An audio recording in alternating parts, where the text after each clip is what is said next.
It is true that before trial, the families approached our office asking if there were any resources we were available to pay in advance for travel expenses or expenses related to them attending trial. And who you think asked for those? For who you think that asked for that money? Whoever's gonna watch this on replay, and if Amy Conway still here, whoever is on the chat right now watching, guess whose was the lead family asking for money? In my opinion, the Goncalves family. In my opinion, the Goncalves family. And we looked into that. Our staff looked into that. They needed the Goncalves family to take that plea. If the Goncalves family would have said no, Bryan Kohberger wouldn't save his life. He would go to trial, and he might be found innocent with everything that he was about to come out in trial, which Bill Thompson knew that if this go to trial, it's going to be a circus against him. He might get indicted. So instead of going on vacation to Culiacan, Mexico, for his end days on retirement, he would be locked up in prison for lying under oath. Yeah. And advised them no. It was my understanding, and I'm mistaken. I realized I was mistaken at this point, but it was my understanding back in. No, that was not a mistake. You've been for 30 plus years dealing with victims comp. You know what's up. In early July, Stop lying, Bill. When we were talking about the plea agreement, that crime victims compensation could be available to reimburse expenses like that. You either try to pay the victim's family money they were not supposed to be allowed for them from victims comp state money, which that would be illegal, or you lie to the victim's family to get him to deal with you and accept the deal that y'all gave to Bryan Kohberger, telling the families, well, you're going to get all this money right back as soon as you sign here, and you're okay with it. Setting up the families for failure.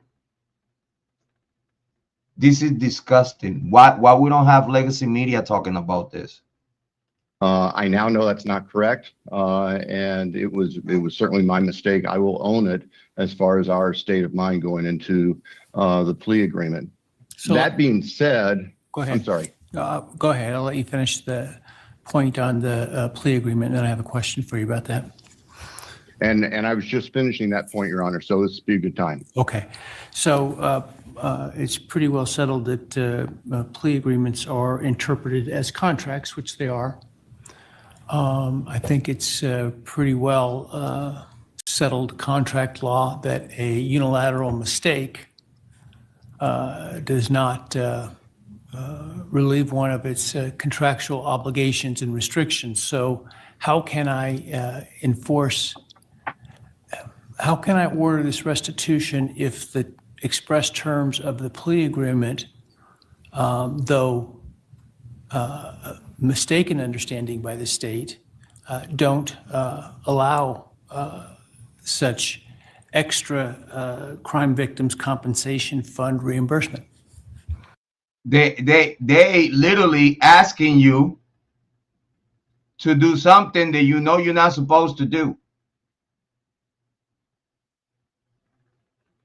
Because even though you're bind by the contract, but it was a mistake of error that if you ask me at this moment, the judge as a referee and non-partisan in this case should regulate against it and allow the families to then go and sue the state for whatever money they feel entitled to.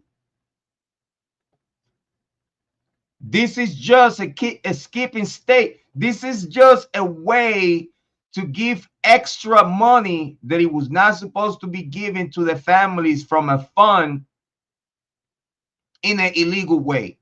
Well, I know Bill Thompson in this case, he know that he's not supposed to do this, but he's still gonna try because he know that Hippler is on his side. So he's gonna try to do something dirty and below the belt and get away with it. And Your Honor, I recognize that, and that's what I was just getting ready to address. In response to the defense's objection, the state has modified or adjusted our position on the restitution. We are, pursuant to the plea agreement, seeking restitution for the funeral-related expenses, which are the urns that are described in Exhibit 2 to our response. We are not affirmatively advocating for the travel expenses and lodging expenses of the family because we do not believe that we can legally advocate for those. At the same time, the families provided those to us, and we want to provide them to the court and counsel just so everybody was aware that they are there, but we are not. So Bill Thompson is literally forcing the issue. Well, I know, like he knew when he told the victim's family that story for them to be cool with the deal, he knew that they were not allowed to get that money, but he's still gonna try to do so. That's illegal shit. Just to get the family members to be cool with a deal that they don't even want to be cool with, and just because they know that, well, if we say yes to this deal, at least we close the case, we be done with this chapter, and we get paid right away, and we could close the chapter. But then now they don't even gonna get that. Arguing affirmatively for that because of the wording of the plea agreement itself. So what the state is actually requesting today is just additional restitution for the funeral-related expenses, which are the urns for the families. Okay, thank you. And you can address the other issues as well. Bill Thompson is looking at him like, what other issues? I didn't know it was other issues. I'm sorry, Your Honor, which other issues? Well, the issues, if you'd like, raised in opposition to your motion, including the lack of ability to pay by a defendant and et cetera. Yes, thank you, Your Honor. I apologize. The defendant has raised the issue of his alleged inability to pay, and we recognize that he's going to be incarcerated until he dies. But that in and of itself doesn't mean that over the course of the balance of his life, he might become, he might receive assets. And in fact, we attached a breakdown of the types of monies that he has received during his incarceration. We also noted the statute that allows the treasurer to intercept prospective monies that might be received based on any attempted publication of the story of the defendant. But why you saying that when Idaho already has a law against that? What you're trying to do, Bill Thompson, and if there any itty bitty money, it goes to Bryan Kohberger's canteen for him to eat ramen noodles while he's locked up. You want to take the ramen noodles from Bryan Kohberger too.